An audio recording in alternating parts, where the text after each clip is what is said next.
Welcome to Mallett and Michelle on Dripping Springs, hosted by me, Michelle Lewis, and Steve Mallett, back from vacation. Well, a bonny day to you, Miss Michelle. Oh, my goodness. You know, I thought when you were going to be gone, I was going to dance and frolic, and there was no dancing and no frolicking. I have never been so busy in my entire life while you were out enjoying the countryside. I was just having the time of my life. You were. So tell everybody where you went. Well, we've been gone for 2 weeks, just got back, and you will never do that to me. Yeah, I will.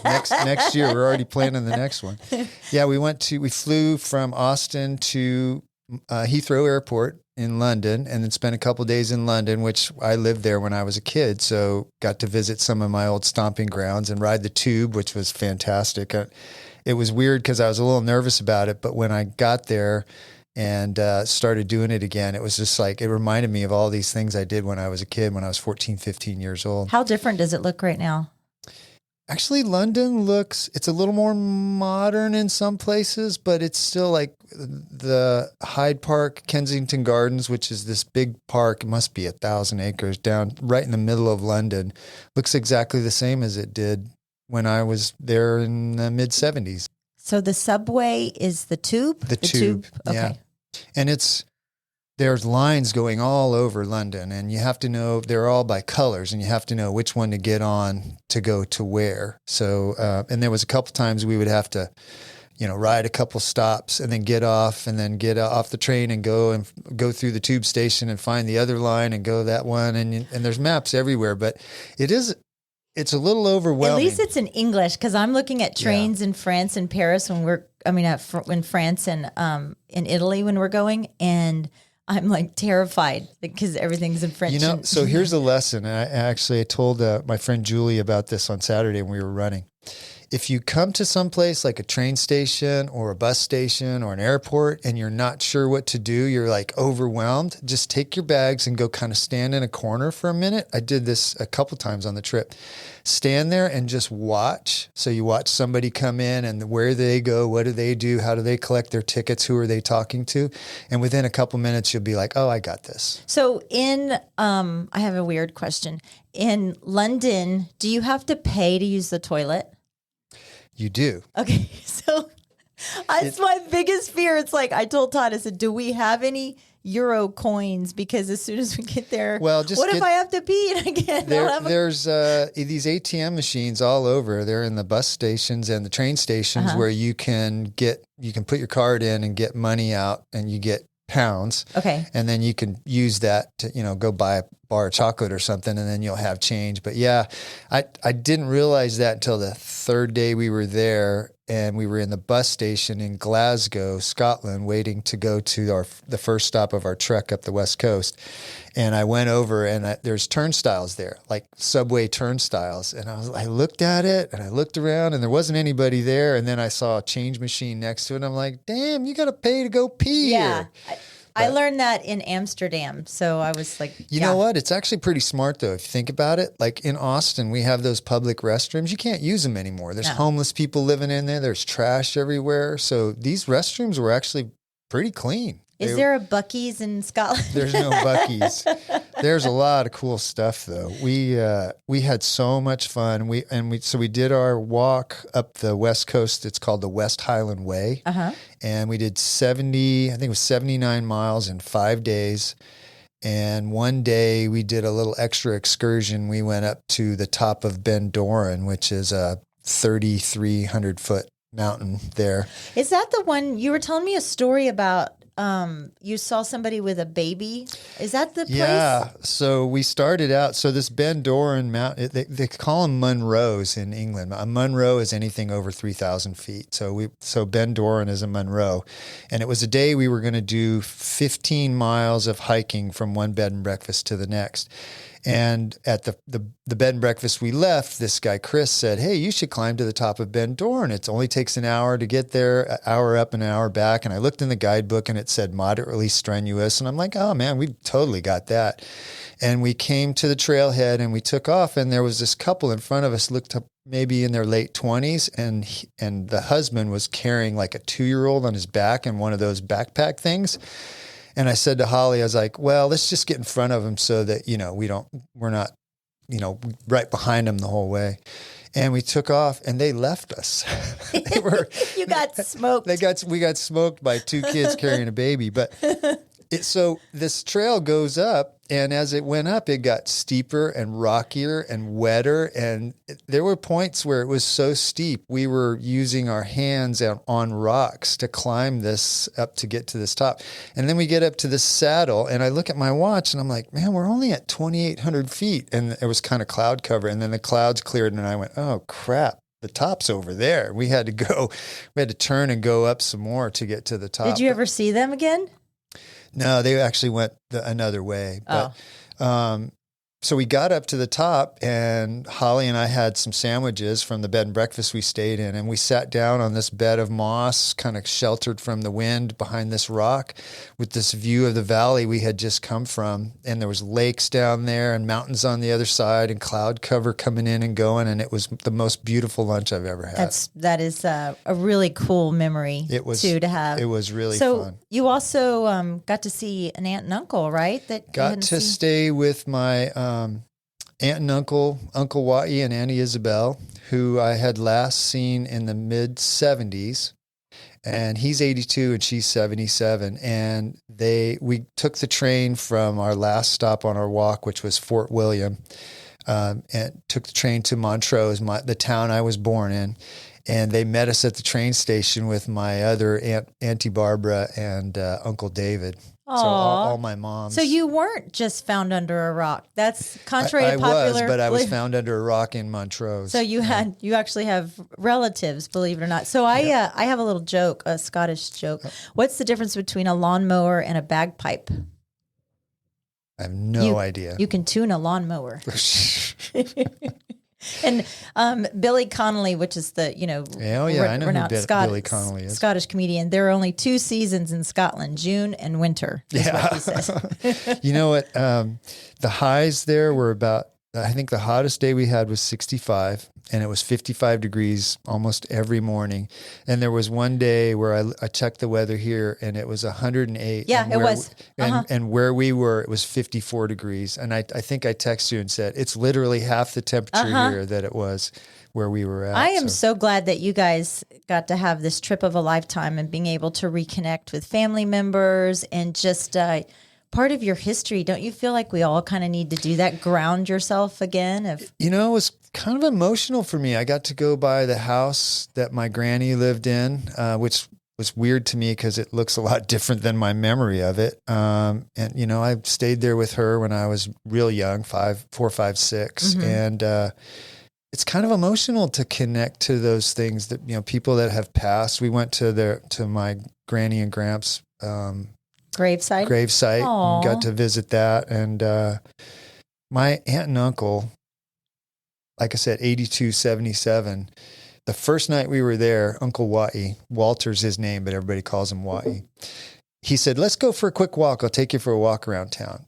82 years old. We walked for 2.5 hours. He took us on a 4-mile walk. So we left the house at 9 o'clock. Because that's the other thing up there. It doesn't get dark till about 11 o'clock at night in the summer. So you left at 9 o'clock at night? Yeah. Oh. And we got back at 11. I think it was after 11. Well, now you know kind of where that drive comes from, right? He's still going strong. He's impressive. That is your mother's brother. My mother's oldest brother. And so he took us by the Curly, which is this lake I used to sail little sailboats in when I was a kid. And it's a little pond, really. And he took us by, like I said, Grandma's house, took us by some parks I remember, took us kind of down by what they call the High Street, which is sort of like Main Street there. And the High Street there in Montrose, all the buildings were built in the late 1700s, early 1800s. Around when you were born? Yeah, right around when I was born, yeah. There's a plaque there for me. Your lies, Steve. But to feel connected, right? Do you feel like, do you have plans to go back? Yeah, we'd like to go back sooner than later. Holly and I talked about we'd go back when she retires, which is in 4.5 years, but I'd like to go sooner. When you have family that's in their 80s, even though his my granny and Gramps, my granny lived to 94. I think my grandpa lived till he was almost 80, but he comes from good stock, but I'd like to see him again. Do you think that they would ever make a trek here? No, we talked about that. They do actually, believe it or not, they travel more than any people I know. The list of places they have been, I can't even tell you. They've been to Egypt, they've been to Turkey, they've been to Germany, France. They've been to the U.S. a number of times. They've been to the Middle East. It's easier though to travel over there, right? Because you get on the trains. Yeah, it's closer to a lot of that stuff. I mean, the flight from Austin to Heathrow is almost 10 hours. So, but from where they're at, they take a train for a couple hours to get to London, and then it's just like not even a 2-hour flight from London to Spain. Mm-hmm. They're going to spend a month in Spain next month. They just came back from Norway, a trip to Norway. Oh, nice. They travel so much. Living life to the fullest. That's really cool. Yeah, he's been retired since he's 60. So 22 years he's been retired. What did he do for a living? He worked at it's Glaxo. Have you heard of Glaxo? They make medications. It's a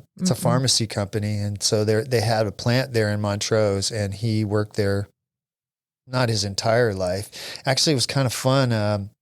When he was younger, there was the place called the Picture House, which was a movie theater in Montrose, right off the high street. He was the projectionist, and my mom was the usherette. Oh. And they've made it into a pub. So Saturday, we all got to go have lunch at the Picture House, which is 70-something or 60-something years ago while he was a projectionist and my mom was the usherette. That's a cool story. Yeah. That is a cool story. I'm so glad you got to full circle and kind of connect back with your family. It really was a great trip. We booked the West Highland Way walk with a company called Max Adventures, and they did a great job. They do this thing where you have a big suitcase, and then we'd have our day pack. Yeah. And you can't haul that big suitcase across 15 miles of trails out in the Highlands. So they arranged for a service to come pick up your big bag and move it to the next Airbnb so that you do your day hike, you get there, and all your luggage is there. And it's flawless. We only had one problem. The day that we climbed Ben Doran, which was already a long day for us, we went past a hotel at Bridge of Orkney, which is this 200-year-old stone bridge that you cross. We went to this town called Inveroran, where the Inveroran Hotel is, and I walked into the Inveroran Hotel, and I said, "You have a reservation for us?" And he goes, "What's your name again?" And I went, and I told him, and he said, "No, we don't have a reservation." So I looked at our paperwork again, and they had told us to go to Inveroran, but our hotel was at Bridge of Orkney. Oh. So we were like 17 miles into this day, and we had to turn around and backtrack 2.5 miles to our hotel at Bridge of Orkney. And I called them and I said, "We're coming." And they said, "Well, our last dinner reservation is at 6:45, and it was 5:40 or something. So Holly and I, after hiking almost 18 miles, we ran 2 miles back to the hotel. But we made it, and we had a wonderful dinner there. And that's a story. That's a memory right there. I'll tell you, the whole trip was an adventure. If you've never been to Scotland and England, it's well worth it. London is an amazing place. You have these blue collar workers all going about their day, working in hotels and shops and restaurants and things, and they're all living these great lives. And then right across the street is a prince going by in a Maybach with a chauffeur, and then there's a Ferrari behind that and a Porsche behind that. Sounds like Dripping so Springs. Much money there. Sounds like Dripping Springs lately. No, this was the level of money that is there in London is insane. Like if you go by the Buckingham Palace and just look, so much money. Todd asked me what I was looking forward to most on our trip, France or Italy. And I was like, the most I'm looking forward to is going to the Vatican. And I said, it's not for the religious aspect. I said, it's for the art that they have. And I said, it's probably the biggest, grossest example of money anywhere in the entire world. Yeah. I said, but I want to go there just for the art, right? And I Yeah. want to soak it in and I get it. We went to a couple. My aunt and uncle took us to 3 castles: Castle Glams, which is spelled Glamis, but they say Glams; the House of Dun, and Dunenald, which is probably the one. The Dunenald was probably the one that was in the worst shape, but Glams Castle. So there's a Scottish trust, and you can put your castle into the Scottish Trust, and the Scottish Trust will take care of it, and you could still live there in like a portion of the castle. But this Castle Glams was built in like 1630, and it had all this ornate plaster work and all this old furniture, and it was like this king donated that table for this wedding. Wow. And there were, portraits up, like you were talking about, the artwork, portraits up on the wall, and then she would go, and this portrait here was painted in 1765 by this artist, and you're like, that thing's 200 freaking years old. It's and we think 100, we think 50 years old here in the U.S. is old, but there's stuff there that is generations old. We're staying at a palace in Paris, and it's like half of the palace is they still live there, and the other half they rent it out. Yeah, see, so it's pretty cool. Well, this Dunenald castle that we went to, that's the 3rd castle built on this property. The first one was built in like 1053, and it fell down or burned down. And then there was one built in 1300, and it went till like 1575 or something. And then this Dunenald was built in the late 1600s, and they actually had the architectural drawings from when the whatever count or whatever, I don't know what he was, Lord Duke or whatever, was designing the house, and all the iterations that the actual documents, all the iterations he had where he would go, yeah, I really like that, but that's too expensive. And they would downsize it. It was pretty cool. Oh, okay. Well, that's on my bucket list because that's where my family comes from as well. We're probably like distant cousins, Steve. Yeah. You never Probably know. are. Yeah. They're all related. Well, speaking of a gross display of money, did you know that COTA is starting to build their car condos? I have heard about this. Yes. And so car enthusiasts will soon have the opportunity to shelter their fancy rides. It's been years in the making. The mock-up should be finished probably by this fall is what I was reading. And condos will be designed for either cars or motorcycles, custom interiors with a split level from 1,500 to 6,000 square feet. You're going to have access to the clubhouse, the pool, private race viewing area, and you're going to get discounts for races and concerts and so on. But I mean, I complain a lot about noise just in general. And that's what I love about being out here in Dripping Springs more often than not, is that you don't really have the traffic noise. And granted, we have a lot of traffic, but you don't really have a lot of just the constant traffic noise. Can you imagine staying out there and just... If you're a car guy, though, or a motorcycle guy, that's in heaven. You're in heaven. But I guess you're not living out there full time, right? You're probably doing it as a tax write-off. And well, I don't know if it's a tax write-off, but or an investment, something or another. Maybe if you entertain people out there. But yeah, Chuck Lamont, who's been a guest, he looked at, not at buying one of those. They were actually taking proposals from builders to build those, and they're super expensive. That's what it cracks me up. When we talk about a disparity in incomes and how much money people have, there are people that have so much money in this world, they don't even know how to spend it. They're buying $1 million garages at COTA to park their 6 Ferraris or whatever. It's crazy. And you're talking about the trip that you just went on, and we're talking about our trip too that's coming up. And this is a trip of a lifetime. Like, this is our 30th wedding anniversary trip. Yeah. Like, we're like, just go it, just spend it. We're spending our kids' inheritance kind of thing. I think just to kind of have this blow away money fun like that. Well, it's not really blow away money to each for their us. own. When you get not down for to us, it, not for us. I know, but there are people out there that are like, oh, that Ferrari's $460,000, and they look to their whoever runs that, and they go, "Can you write a check for that, please?" I have been playing the lottery. Oh, I have been playing. You. Oh, and also, speaking of cars, Steve, I got stopped for a ticket the other day. Well, they didn't even give me a ticket, but let me explain. I got pulled over the other day. I was turning left on Sawyer Ranch. From Sawyer Ranch onto 290 coming towards Dripping Springs. Yes, onto 290. And I saw this motorcycle police officer, which, mad respect, especially because it was super hot. And I saw him kind of loop around and come behind me. So I just moved over because I thought he was going, obviously, to get somebody else. Yeah. And I'm like, nope, he's getting me. So I pull all the way over and I said, would you like to come to the passenger side? He's like, no, you pulled enough far over. You pulled far enough over.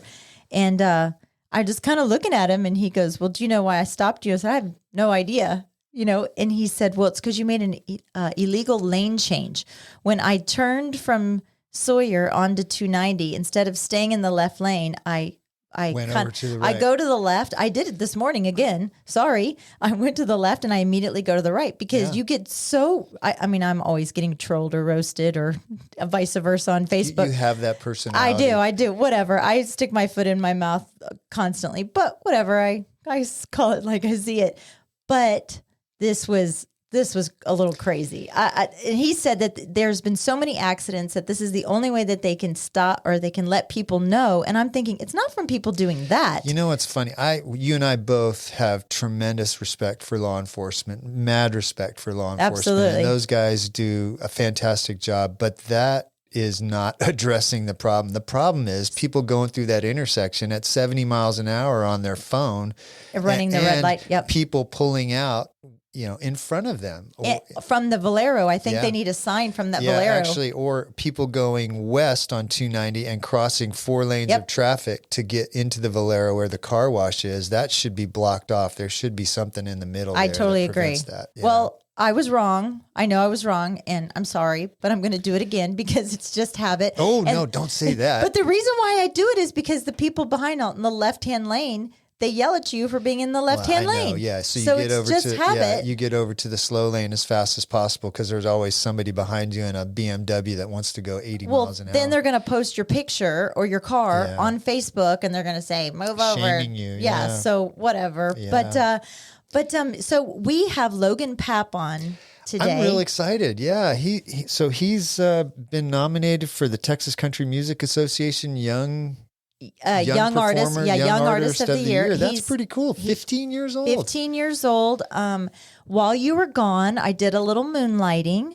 I co-hosted with Scotty Bennett on Shame on you. I know Texas Nights on Coke FM, and there was a lot of turmoil that was going on around that time. They had announced that Coke Fest was canceled, which is a big music festival that they have. They also just recently lost the Horn, which was their Longhorn broadcast portion, and it went to a competing radio station. Yeah. So, but Coke FM is one of those Texas red dirt country music. Scotty's been in the music business for a long, long time. It has Bob Cole on it, Eric Rains, which I love Eric Rains. He's a great guy.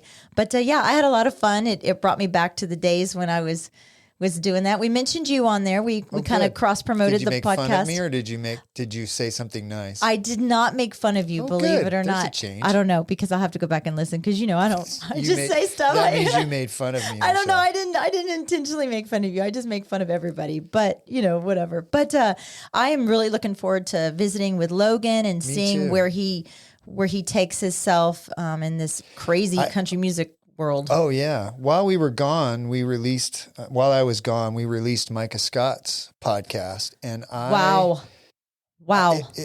It's overwhelming, the community response, the number of downloads that had. I think that was 3 to 4 times higher than any of our ever episodes. Just skyrocketed. So that means it's people around the country listening to that. That's not just Dripping Springs locals. There's no way it's only Dripping Springs locals. But that podcast, if you're listening today and you have not listened to it, it's a must listen to. Absolutely. That young man is teaching some lessons that everybody needs to know. I got message after message after message privately through our message app, through text messages that knew us, and it was a really hard one. It was.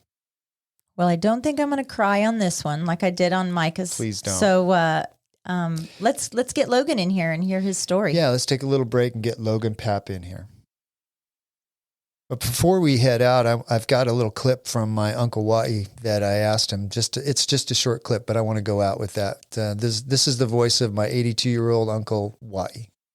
I was born in Montrose, and I just I don't know nothing else. Yeah. And it's a quiet town, peaceful town.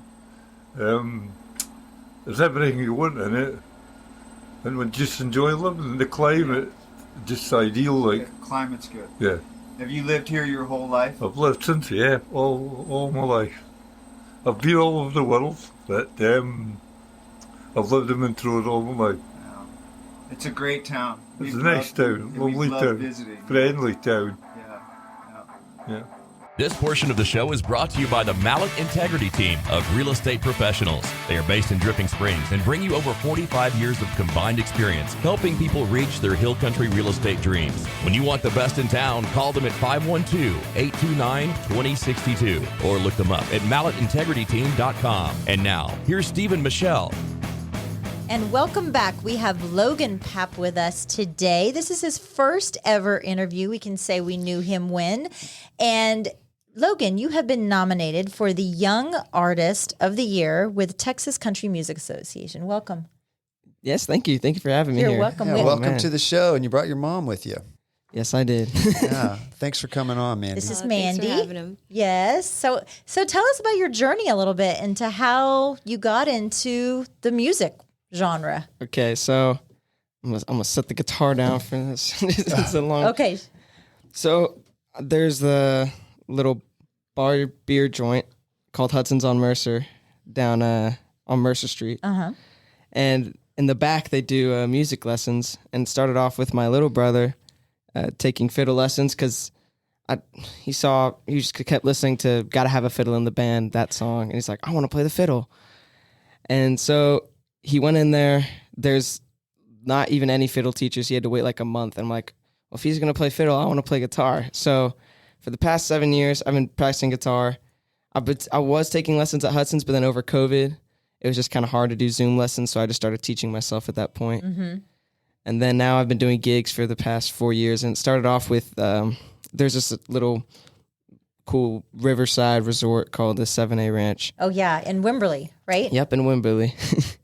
And my guitar teacher, Braden Zink, he also does his own music. He released an album earlier. He had to do a gig there, but he couldn't make it. So he's like, here, let me recommend this kid. He's a kid I've been teaching. And so that was my first gig. It was at 7A Ranch. It was really fun because it was like my first time being like actually playing for like public people. How who've is never heard my that? The music. first time you walked up on the stage, how was that? I was like, I'm going to throw up. Were you really, really nervous? because this is like 4 years ago. So I'm like, well, So you were 11 years old. 11 years old. Yep. Man, and just ever since then, I've been like, so after one gig, they'd recommend me, the people who work there, or people who either listen to me or people who work there, they'd recommend me to other like venues, and I'd start playing there, and it just keep going on and on. And now I've just been doing it a lot, especially this year. It's been really fun. Do you still get nervous? Only for really, really big, like I'm opening up for Stony LaRue. Stony LaRue. LaRue. Oh, my goodness. September That's 9th. huge. Yeah, tell us how that happened. So I was playing at this other really cool like little beer joint called Pedernales Falls Trading Post. It's like this little small area, but it's really nice with great people. And then I don't know how, but they somehow fit like tons of people in there.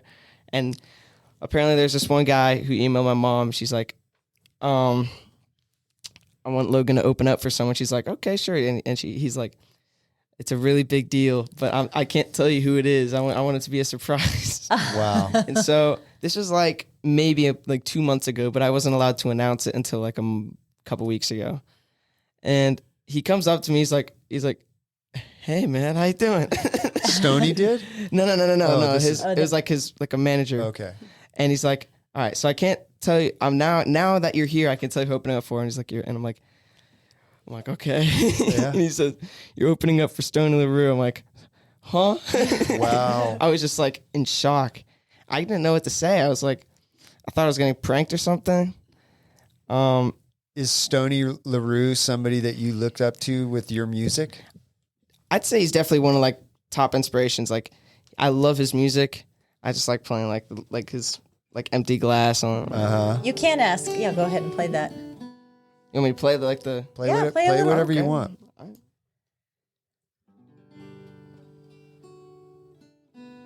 An empty glass, a last cigarette.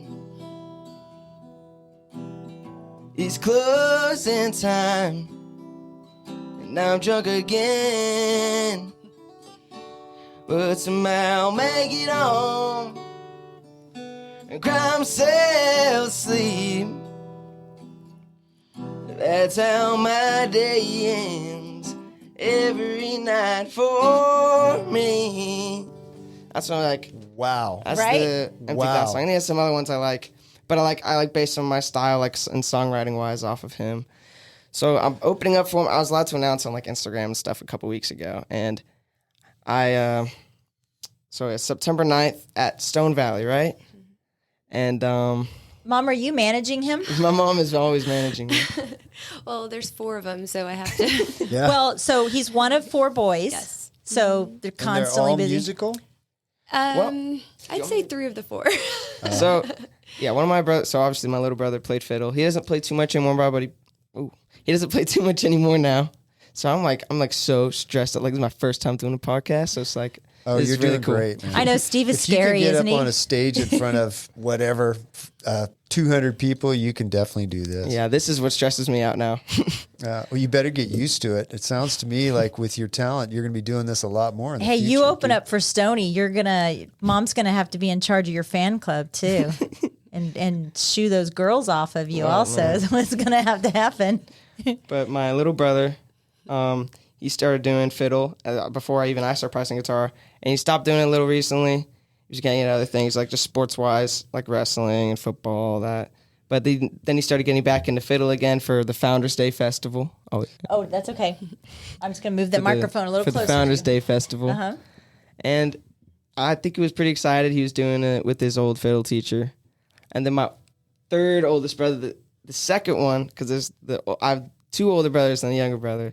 So my second oldest brother, he started doing guitar around like a year or 2 after I started doing it. And he's just always practicing. Like, I hear him like practicing electric guitar at night. Just like Do y'all have jam sessions at home? We used to, but they Now get a you little charge him. nervous. You charge him now. Yeah, I gotta- You know, Logan, seems to be a lot of really good talent that comes out of Hudson's on Mercer. it's a very productive place. Now. Yeah. There's a girl, I think she's about your age. What's her name? Oh my gosh, Jillian? Jillian. Jillian Hudson. She was at the Pedernales Fall. It wasn't the day that the manager came up, but she was at one of the times I was playing at Pedernales Falls, and that's when I met her for the first time. She wanted to sing a song. That was pretty cool. Yeah. So let's get one thing straight. It's not Pedernales. It's Perdonalis. Pedernales. Perdonalis. Oh my gosh. I'm gonna I'm get- so used to calling it. We're going to get hate mail if you Oh, keep that's saying Steve. Pedernales. Only from Perd- Steve. If Sorry. it's addressed Yeah. Steve Mallett, you're just gonna have to throw it away. Pedernales Falls Trading Post. There you go. There you go. Why do you think there's so much good talent coming out of Hudson's on Mercer? Man, it's definitely got to be like just the staff, like especially the people who own it. Chad and Natasha Hudson. Do y'all know? Yes. they are really nice people, and like the whole family that helps run the place. They got like they are very like they get stuff done. It seems like they're very dedicated to They're their very artists dedicated. too. And so they even like the other staff they hire, like people they go back with, they have history with, like the music teachers. They are also like they want to see the kid that they're teaching get better at what they're doing. Like because they try to. It's not just teaching them, but they're also trying to form a personal connection with them. Mm-hmm. So they feel the need to teach them, and so the kid feels the need to learn. So that's just why, Well, they come from musical royalty almost, though. Yeah. Chad, I mean, the Kyle sisters. You have Frances Ann, Mary Margaret, and Bodie, and they just, they're almost Texas royalty for sure. I've done some coaching and different things in my time, and the one thing I always try and do, and it sounds like it's what they do there, is try and bring out the best in you. In my case, it was athletes. So I was trying to bring out the best. They're not trying to make you a musical star, though. They're just trying to make you the best musician you can be. I think that's the key to success. They're trying to take your talent and hone it to the best it can be. Who's your dream duo that you want to sing with? Dream duo. Yeah. Oh man, I'm sure it's a girl. yeah. Hardy Heart. No. Hardy. Oh wow, that would be pretty cool. Man, I want to say like my favorite country artist like is probably Garth Brooks. So doing it, if I was somehow able to do a duet with him, that would be insane. Yeah. that would be so cool. Just I know all the songs. George Strait. I know all his songs. Wow. He's still alive, He's by still the way. alive. Yeah, Yes. that's That's running an inside joke. joke. Every time she brings him up, I always say, "Is he still alive?" Yeah, he's still going. Yeah, he's still going, Steve. Yeah, I know. He's I know. still going. Michelle will not let me forget. What's your favorite song of Garth's that you like to play? That I like to play. Trying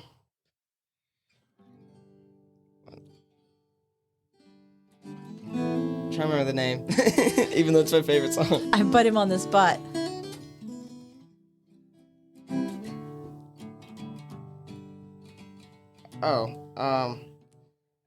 Much Too Young.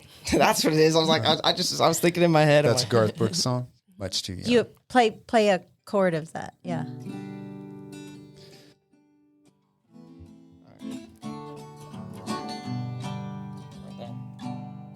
You want me to sing it?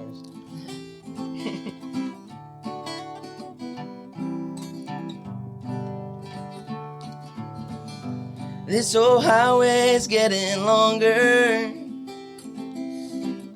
Seems there ain't no way inside. Sleep would be best, but I just can't afford the rest. Gotta ride to Denver tomorrow night. Call the house but no one answers. For the last 2 weeks no one's been home. Gets through with me. Tell the truth, they just can't see. What's kept a woman holding on this long. And the white line's getting longer and the saddle's getting cold. I'm much too young to feel this damn old. All the cards are on the table with no ace left in the hole. I'm much too young to feel this damn old. Wow. How do you feel when you play songs like that? Because I got goosebumps listening to you. So how do you feel when that music's coming out of you?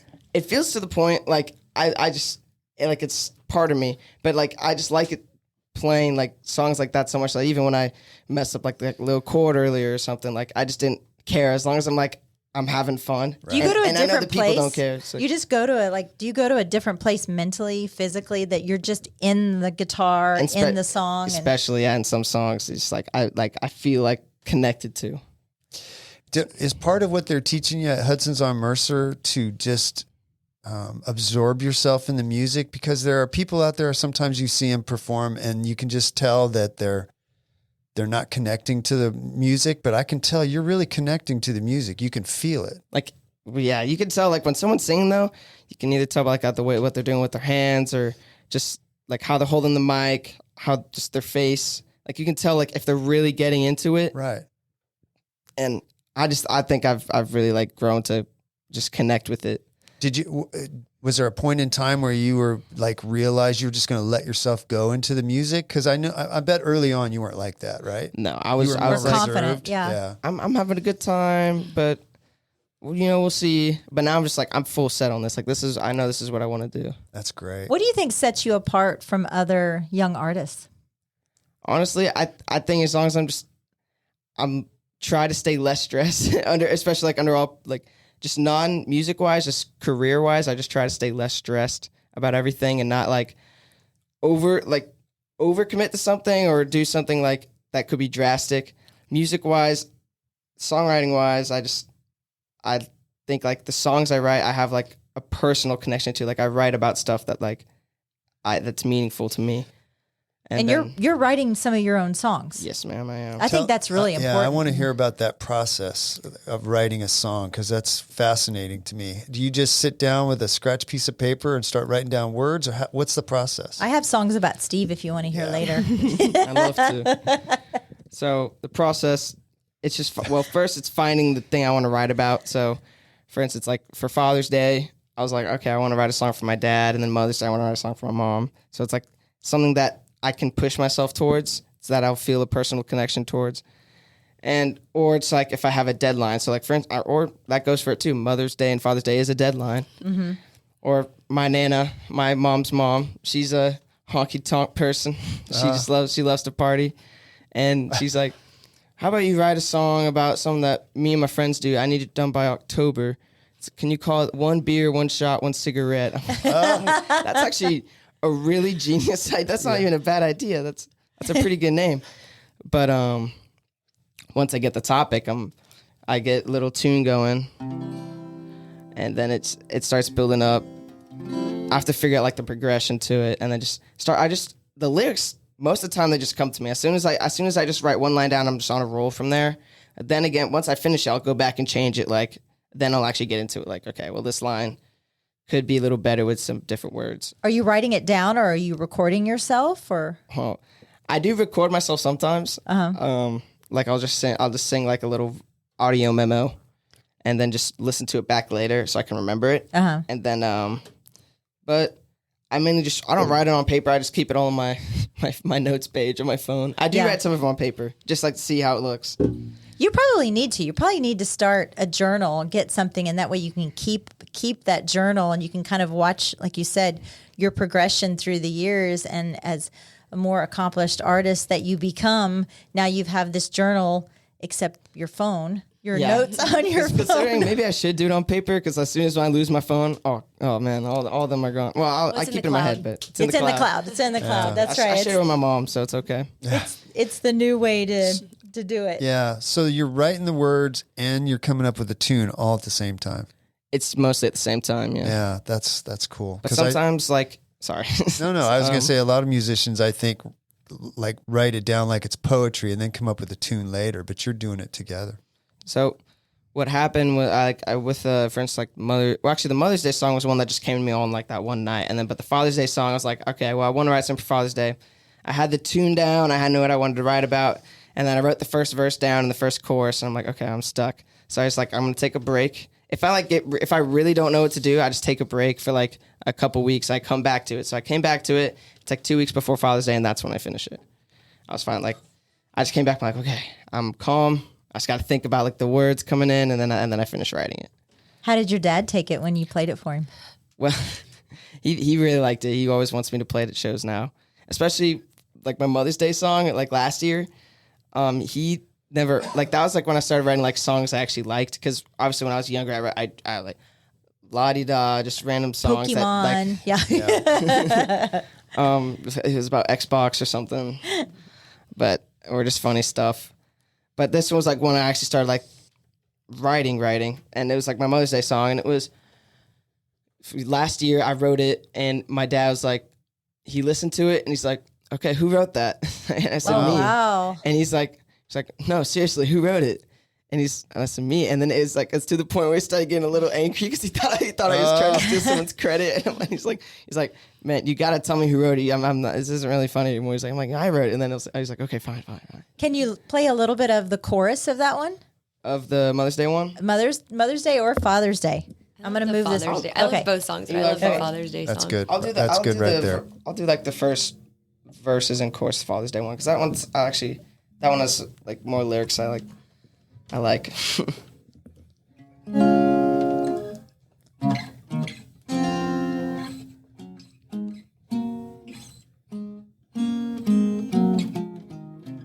Always mess up on that intro.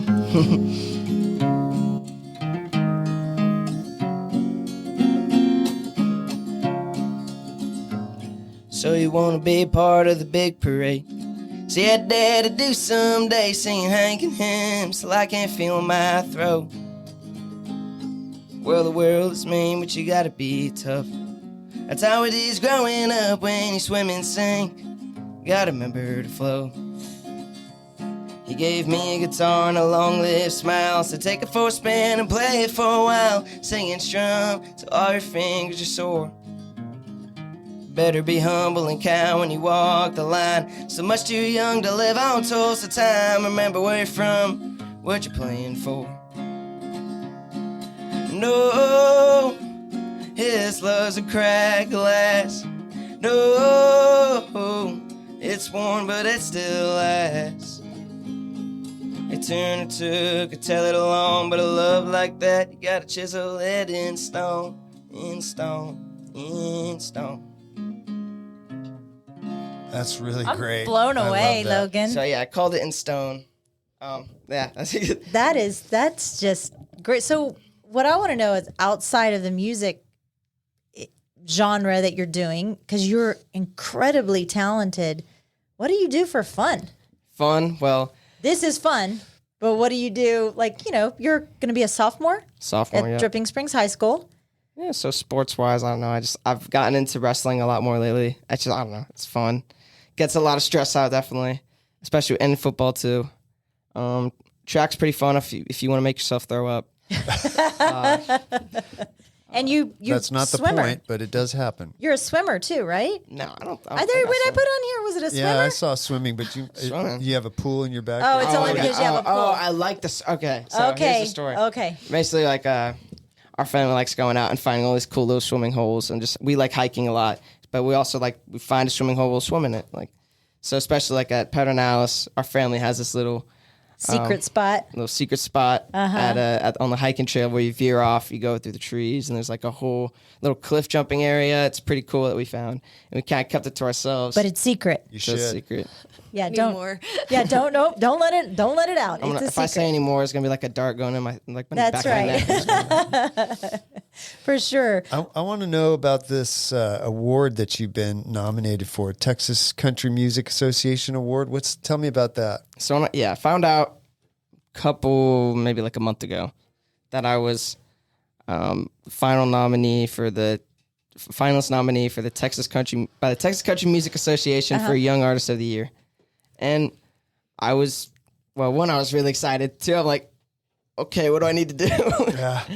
So I was, I got a lot of my friends, families, like my family's huge, so it definitely helps a lot with them voting.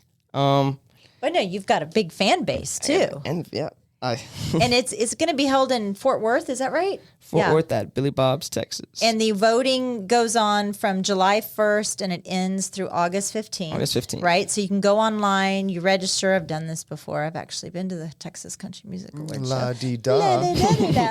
It's a lot of fun though. It just celebrates a lot of local I've never been, artists so. and it is a lot of fun. So are you going to get to perform, or do you know any of the logistics yet? I have no look clue. at mom manager. I just know that he can go and bring 2 guests, so I told him it better be Dad and I. That's right. Sorry, you have no other choice. We'll see how or many- Steve and Michelle. how You many know, tours I right? get. Steve and right. Michelle. You just never know. We'll haul your equipment around for you. We'll be That's your right. roadies. We're your roadies for sure. Oh, look, Steve, you can get VIP wristbands and you can get an autograph from Logan backstage. Who else is nominated? Have you looked at your field yet? Yeah, I'd like to shout him out because I'm not really. I don't really care too much. I'm not biased to anyone.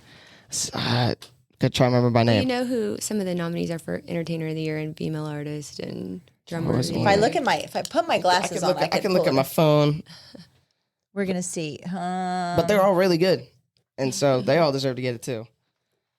All I know, I don't think I have to. You know, Sing Randy any- Rogers is one of the Entertainer of the Year. Oh, yeah, Well, that'll be duh. nice to meet him. He sent me total. that little birthday message Oh one time. gosh, Entertainer of the Year, Bree Bagwell. I mean, that's like Caitlin Butts, Flatland Calvary, is it Kinfo? Kinfo. Oh, Randy Rogers, of course, and then female, almost the same. Oh, Sunny Sweeney. Oh, that's my mom's best friend's sister. Aw. Mom's best I friend's sister. love her. And then Small world. let's see, emerging artists. We have the emerging artists, and then the roots, and then there's Western Swing. There's a lot of. Oh, here we go. Here's your young artist of the year, 18 and under. Jenna Catherine, Sadie Lee, Logan Papp, Grace Patridge, or I'm sorry, is it Partridge? Yeah, and Peyton Riley. Interesting. Look at that. I love Brie Bagwell. She's a sweetheart. Boy, Yeah, she's it'll be nice all to- over this place. Yeah, It'll be nice to meet all the nominees for like the reward I'm getting voted for, and That's a It's nice like thing me, about man. country music. I have always found, and there's no bad blood. man, there's a camaraderie, Yeah, and that's they're cool. lifting It's not the people up. and- Oscars. yeah, it's not for sure. I got a question for Mom. Mandy, what would you like to see come out of this for Logan? Not just the Texas Country Music Association Awards, but what would you like to see his future be with this? Oh, All right. Well, just with all 4 of my boys, I want them to be happy and whatever it is that they choose to do. And this is something that he's chosen to really go all in. And, you know, we just want to see him happy. And Yeah. he plays every single day. So That's great. it's, you know, Mandy, whatever comes out of it. I have a mom question, mom to mom. Sure. Do you have like any like real concerns just kind of being in the entertainment industry? And it's just, you know, there's just yucky parts about it. Yeah. So, you know, honestly, we didn't really have any exposure to all of this insanity with the music world, except for just doing gigs, which he loves, until he got nominated for this award. And as soon as he got nominated, he was getting contacted left and right by all sorts of people. And Like people that wanted to be his agent? or- American Idol, people that wanted to be his Really? agent, people that wanted to produce. And I just got so overwhelmed. And so the first person I talked to was Mary Margaret Dement Yes. and Braden Zink. And I was just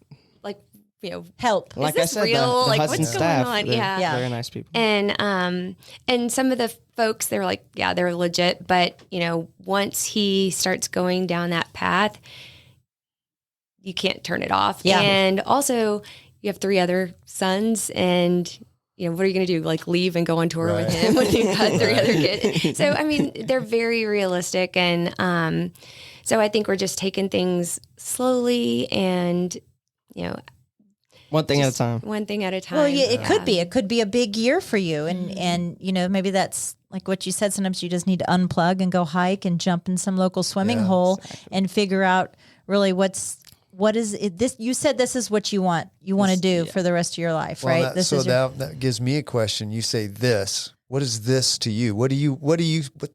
Same question I asked your mom. What do you see in the future for you? Just What do you being want able it to be? just live off playing guitar and singing, and just like, especially like, obviously like the dream would be to buy my, like, as most people just buy their parents their dream house or something. I don't that's like what most people's is, but like once they reach their life goal. But man, it's just I get a lot of joy out of like playing for the public. So if I'm able to play for a bigger public, even bigger public, I don't care how much the size, as long as like a lot of people are having a better day from listening to my music. That's what I want. well, maybe That people right there is huge. people that hear you, you know, the ones that have been very successful Texas artists like Parker, maybe Parker, you know, maybe Parker will bring you on tour or something like that. But, you know, you understand also that, I guess probably mom's starting to understand it more than you are, is that there is a business attached to all of this. Whole the marketing music. and all that. Oh yeah. It's a whole machine, right? Speaking of maybe big machines listening, you know, you never know. But yeah, there is a whole, when I was, doing that industry, thank you. I was dropping things that I did discover about kind of what the unsexy side of the music industry was, you know, and then I saw that the burnout that a lot of these artists were Especially going probably through. starting at a young age. Well, these record labels take them and they just, their time is not their own, and they are going gig after gig after gig. One of the things that was a big eye-opening thing for me was when I was doing the New Face Showcase with Case 101, is that these new artists, remember it was Lee Brice that told me, he said, you get a record deal and you're immediately $1 million. This was, 15 years ago, but you're $1 million in debt to the record company. Really? And so the way they're making their money is the merchandising. So when you're going and you're hearing Logan play and, if you guys have t-shirts and stuff like that, that's how you're going to support this artist, is getting their. Do you think you'll get to a point where you hire a professional agent, somebody that does this for a living?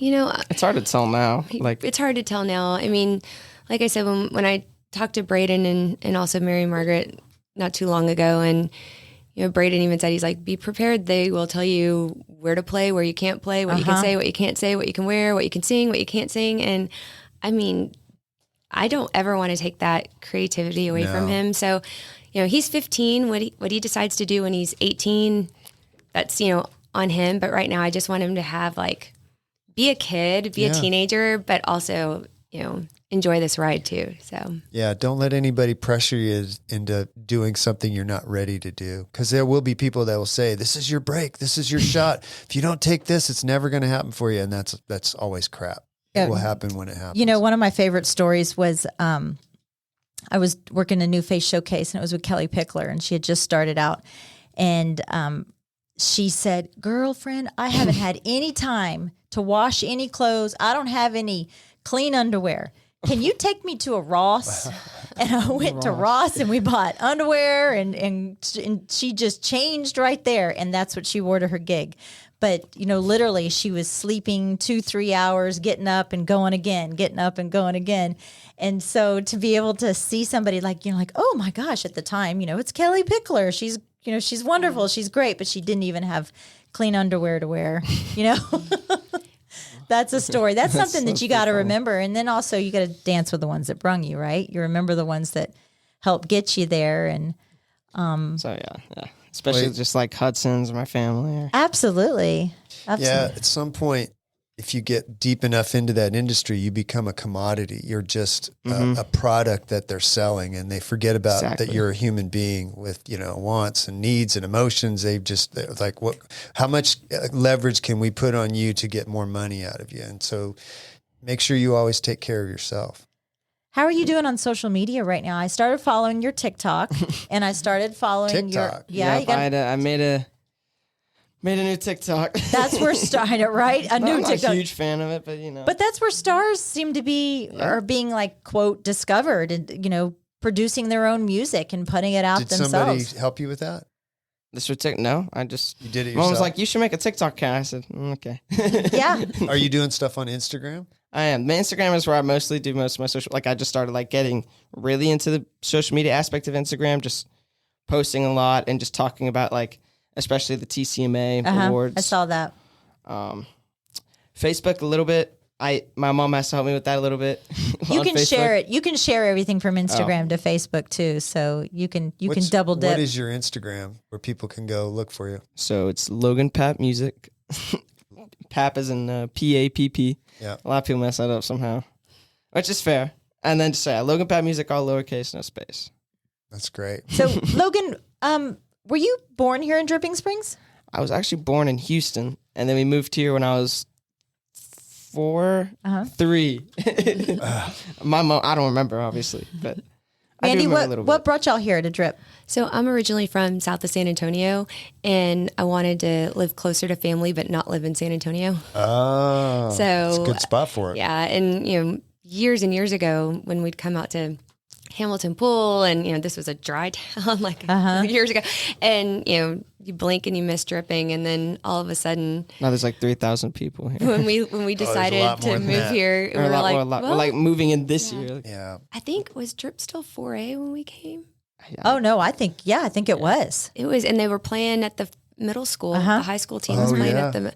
Yeah, so it's been we love it here though, and we're an hour and change from all of our family, so we're really close. So it's nice to be. Logan, do you think you'll go off to college? I mean, well, that's the plan. My dad brings up a good point. No matter what you do, it's always really smart to have just a degree. I agree. Behind you, whatever you're doing, it's smart to have a degree behind you. So that's the plan. My plan is to still go to college, unless something wild happens. Unless you're opening up for George Strait, or something like that. You just never unless know. I open up for George Strait, I won't go to college. George Strait will tell you to go to college. It'll be George Strait University. Maybe Bubba Strait went to college too. I think he did. So. I think, Logan, I definitely think that you are a name to watch here in country music, not only here in Dripping Springs, but just Texas and beyond. And we are very excited that you were able to be on here. I feel like we will be able to tell people we knew you when. I think so, too. When you become a star. Do you think you can close us out with something, like the chorus of, something new that you have, or? What do you think I should do, Mom? Well, it depends. I mean, 6 String Heart, you just finished. That's really good. He also wrote a song. It's kind of a jokester song about his Uncle Joe. So, I mean, it depends. if That's you a want- good one. Let's do that because I'm gonna. Uncle Joe. I've been teasing Steve since he got So I back. usually write like meaningful songs. This one's still like, I always have a connection to the ones I write, but this one, it's a bar, honky tonk, beer joint, all that kind of song. And it's about one of my mom's best friends, Uncle Joe, and he's always every time I go over there, he's always asking me, when are you gonna write a song about me? When are you gonna write a song about me? And I finally wrote a song about him after like a few months of him just bugging me. It's like, I saw that I didn't want to. It's like, I'm like, okay. And this is gonna be your. And it came This is out gonna be your good. number one hit right here for Uncle Joe. When he plays it at gigs, people really think get into it's it. like a funny song. But they're probably a little. It's an exaggerated version of my Uncle Joe because he's a party guy. Yeah. I mean, yeah, I think it was this.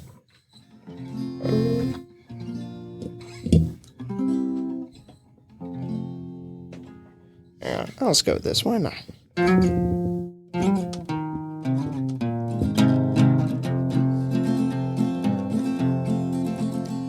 He starts seeing beer stealing and spin Uncle Joe. He likes steel guitar and smoky bars, Hank on the radio. Every town he's been in, he gets a new drink to call his friend. And he's like a train on railroad tracks, he makes some noise, he gets right back on the go. He's my Uncle Joe.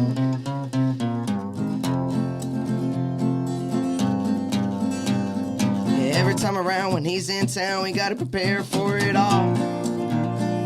Cause you never know when he's gonna show with 3 bottles of Fireball. When he gets manic and starts speaking Spanish, break into a dirty old grin. Says, aye, he looks right at me, asks if I wanna party with him. He starts seeing beer stealing and spin Uncle Joe. He likes steel guitar and smoky bars and cash on the radio. Every town he's been in, he gets a new drink to call his friend.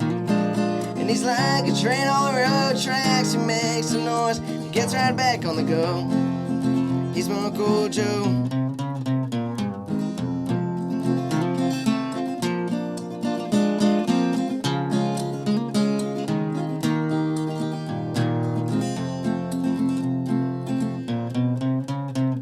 He's a family man, so he's always got plans for 2 or 3 more wives. He's got a kid that wasn't his, but they get along just fine. Like a rodeo clown jumping bulls and towns, there's a note in every barn saying the suds and buds got me messed up, so sorry about your car. He starts seeing beer stealing and spin Uncle Joe. He likes steel guitar and smoky bars and Jones on the radio. Every town he's been in, he gets a new drink to call his friend. And he's like a train on the railroad tracks, he makes some noise, he gets right back on the go. He's like a train on the railroad tracks, he makes some noise, he gets right back on the go. He's my Uncle Joe. Whoa, look So at it's- that, man. That's amazing. Hey, guys, you go to TexasCountryMusicAssociation.org and you go right now, stop what you're doing, and vote for Young Artist of the Year, Logan Papp. Logan, thank you very you much. so much, and Mom Thank y'all. Mandy for coming in thank here. you both for coming in. I wish you the best of luck with the awards. That's great. I really do think you're going to go places. Thank you You've got very a much. great We'll- voice, and you're really We'll have you talented. on again next year, and our people will call your people, and we'll have you on again. We'll make arrangements. We'll have the security standing outside the studio. That's right. That's right. Trust me. Thank you guys so much for Yeah, joining thank us. you I for appreciate coming it. in. This show has been brought to you in part by the real estate pros at the Mallett Integrity Team. When you're looking to buy or sell, you need them on your side. Why settle for less when you can have real estate done right? Give them a call at 512-829-2062 or get more info at MallettIntegrityTeam.com. You know you like us, so go now to Apple Podcast or Spotify and leave us a review. Why don't ya? We love your feedback and comments. Email us at mallettandmichelle@gmail.com. Thanks for putting up with us.